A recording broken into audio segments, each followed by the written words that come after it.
Assalamualaikum warahmatullahi wabarakatuh. Alhamdulillah, tanggal 24 Mei malam di Taman Mini, seluruh perantau Minang, Sumatera Barat, kita seru berkumpul di situ dalam acara 1000 doa air mata untuk musibah yang terjadi di kampung kita. Air mata kita dan kehadiran kita di situ adalah obat rasa duka sanak kita di kampung.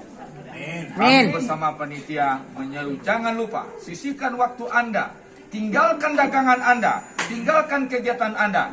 Berkumpul kita di Taman Mini tanggal 20 sampai setelah sholat Isya.